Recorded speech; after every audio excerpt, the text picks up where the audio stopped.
तमाम लोग हमारे साथ इस चर्चा में जुड़ेंगे बातचीत करने के लिए। रॉबिंदर सरतेजा इंटरनेशनल अफेयर्स एक्सपर्ट हमारे साथ मौजूद हैं। इसके साथ ही मोहम्मद अली शाह साहब, मेजर मोहम्मद अली शाह साहब डिफेंस एक्सपर्ट भी हमारे साथ मौजूद है। आप दोनों का इस्तकबाल है सलाम टीवी में। सबसे पहले डिफेंस के लिहाज से मैं जानना चाहूंगी मेजर मोहम्मद अली शाह साहब आपसे, तारीखी डील बताई जा रही है, इसराइल का क्या होगा? बिना इसराइल के जो तारीखी डील न्यूक्लियर को लेकर खासकर कही जा रही है और अमेरिका यहां सऊदी अरब को गारंटी देगा उसकी हिफाजत की, क्या लगता है बहुत स्मूथली होने वाला है या फिर कुछ और प्लान है?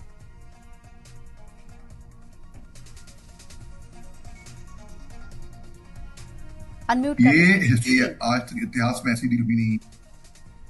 जी कह रहा हूँ, ये जिससे हमने बताया कि ये आपने बताया कि ये हिस्टोरिकल डील होगी, ऐसी कभी कोई डील हुई नहीं है पहले कभी अमेरिका की और सऊदी अरेबिया की, और इतने बड़े पैमाने पे न्यूक्लियर डील होगी, आर्टिफिशियल इंटेलिजेंस को लेकर होगी, और जैसे कि यूरेनियम पाउडर को कन्वर्ट करेगी, रिफाइंड यूरेनियम गैस पे कन्वर्ट करेगी, और कई सारी चीजें हैं। मान के कुछ पाबंदियां इस पे होंगी सऊदी अरेबिया पे, जैसे कि वो शुरुआत में उनको अनुमति नहीं होगी कि वो इनरिच यूरेनियम गैस अपनी मुल्क में उसको कन्वर्ट कर सके।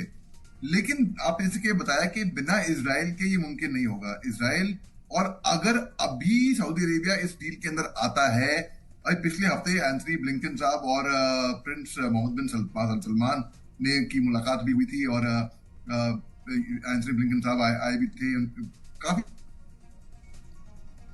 काफी इस पैक्ट के ऊपर भी डिस्कशन हुआ। लेकिन अगर अभी सऊदी अरेबिया इस पैक्ट को पुश करता है, क्योंकि अभी जो मूड बना हुआ है वो है एंटी इजराइल हर जगह पे, लेकिन ये तब होगा जब इजराइल अपने हमले गाजा पट्टी पे बंद कर ले, वो एक अग्रीमेंट में आ जाए कि ईस्ट जेरूसलम को लेके, वेस्ट बैंक को लेके, गाजा पट्टी को लेके, तब जाके इसकी हम सऊदी अरेबिया ऑफिशियली फॉर्मल इसकी इन्वॉल्वमेंट देखेंगे। उससे पहले अगर सऊदी अरेबिया कोई ऐसे हरकत करती है कि उससे साथ क्योंकि बिना इजराइल के, जैसे कि बताया कि ये मुमकिन है ही नहीं बिना इजराइल के इसमें इन्वॉल्व होने का।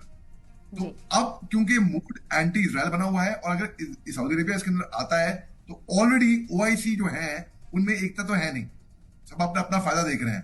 तो ये डील हो भी सकता है कि कुछ प्रेशर ऐसे लगे कि ये डील कॉल ऑफ हो जाए, ऐसा मुमकिन हो सकता है। इसके लिए अभी वो इसके बारे में खामोश बैठे हुए हैं, लेकिन ये जब ये डील होगी तो ये बहुत बड़े पैमाने पे होगी शबनम जी। बिल्कुल। एक सवाल जो आप भी बार बार यहाँ बता रहे हैं और मेजर मोहम्मद अली शाह साहब ने भी क्रिएट किया है कि बिना इसराइल की ये डील नहीं होगी या ये डील रुक सकती है। फिर जब ये कंडीशन है और इस बात को अमेरिका भी समझता है, सऊदी अरब भी समझता है, मेजर मोहम्मद अली शाह साहब मेरे सवाल आपसे है, फिर ऐसे वक्त में इसको लेकर बातचीत हो क्यों रही है और प्लान बी क्या है? इस पर भी बातचीत हुई है। इसराइल के बिना आप डील कर नहीं सकते हैं, इसराइल सऊदी अरब की मांग को मानेगा नहीं, फिर इस बातचीत के मायने क्या है? दूसरे दिन भी ये बातचीत जारी। बड़ा अच्छा सवाल है और लॉजिकल सवाल है ये हर किसी के जहन में होगा ये बात। जहां तक मैं देख रहा हूं, जिस नजर से मैं देख रहा हूं, वो ऐसे देख रहा हूं मैं कि, तो देखिए, जब भी कोई डील होती है तो फायदा तो दोनों का होता है।